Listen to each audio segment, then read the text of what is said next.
Title clear ટોક્સમાં આજે થોડીક terminology સમજવી છે. ઘણી વખત આપણે પ્રોપર્ટી ખરીદવા માટે જઈએ ને તો ત્યાં સાંભળવા મળે છે ટીપી, એફપી આવા શબ્દો. એ શું છે?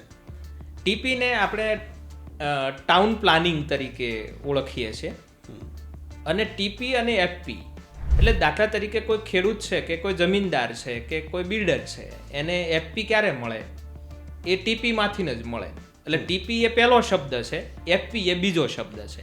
દાખલા તરીકે મારી પાસે 10 વીઘાનું ખેતર છે, ત્યારે ટીપી પડેલી નથી, પણ સરકાર અથવા તો કોઈ ઓથોરિટીએ નક્કી કર્યું કે આ એરિયાની અંદર આપણે ટાઉન પ્લાનિંગ કરવાનું છે.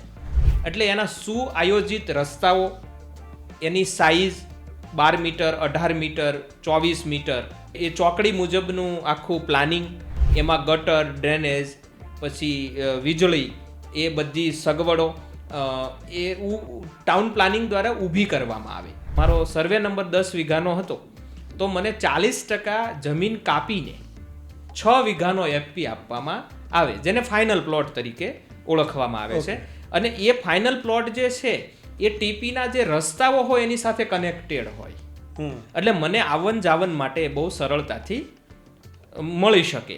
હવે આ આયોજનનો બેનિફિટ શું છે એ બી બહુ જાણવું અત્યંત જરૂરી છે. કે મારું ખેતર જ્યારે હતું 10 વીઘાનું, તો એની અંદર હું આયોજન કરું ડેવલપમેન્ટનું, તો પહેલાં જ રોડનો પ્રશ્ન આવે, ગટરનો પ્રશ્ન આવે, સ્ટ્રીટ લાઇટનો પ્રશ્ન આવે. આ બધા પ્રશ્નો કોના થઈ ગયા? હવે ટાઉન પ્લાનિંગ ઓથોરિટીના થઈ ગયા. મને નુકસાન શું પડ્યું? મારી 40% જમીન ગઈ, મને ના મળી. તો એમાં મને કઈ કઈ બાબતો પ્રાપ્ત થઈ? તો પહેલાં તો મને મારા જે બાકીનું 6 વીઘાનું ખેતર બચ્યું એમાં આવવા જવાનો સુંદર રસ્તો મળી ગયો, ત્યાં સુધી સ્ટ્રીટ લાઇટ થઈ ગઈ. એ 6 વીઘાના ખેતરમાં આવનારા સમયમાં હું વિકાસ પરવાનગીના નિયમોને આધીન જ્યારે બાંધકામ કરું તો મને ગટર, ડ્રેનેજ પ્રાપ્ત થશે, પાણીની સગવડ પ્રાપ્ત થશે. આ બધા મને બેનિફિટ છે. હવે ક્યારેક સવાલ એવો પણ આવે કે જે 40% જમીન ગઈ એ 40% જમીનની બધી રસ્તામાં જતી રહે, તો કે ના, એક પ્રકારનું નગર જ્યારે ઊભું કરવું હોય ને, ત્યાં કોમન ગાર્ડન મૂકવા પડે, એસટીપી પ્લાન્ટ લગાવવા પડે, ત્યાં શાળાની જમીન મૂકવી પડે, ત્યાં હોસ્પિટલને લાયક જગ્યા મૂકવી પડે, ઘર વિહોણા વંચિતો માટે પણ ઘર બનાવવાનો પ્લોટ મૂકવો પડે.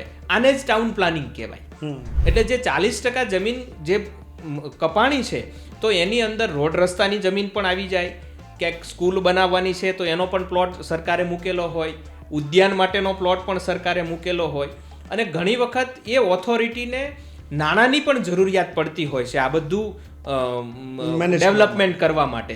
તો કેટલાક પ્લોટ હોય ને એને એ બે રીતે એમણે એમાં મેન્શન જ કરેલા હોય ટાઉન પ્લાનિંગ જ્યારે ફાઇનલ થાય ત્યારે.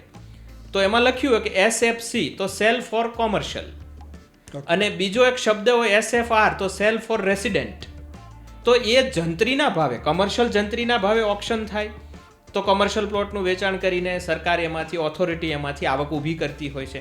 રેસિડેન્ટ પ્લોટ હોય તો એનું પણ ઓક્શન કરીને એમાંથી આવક ઊભી કરતી હોય છે. અને એ આવક જે થાય છે એ જ એના ડેવલપમેન્ટમાં યુઝ કરવામાં આવતી હોય છે.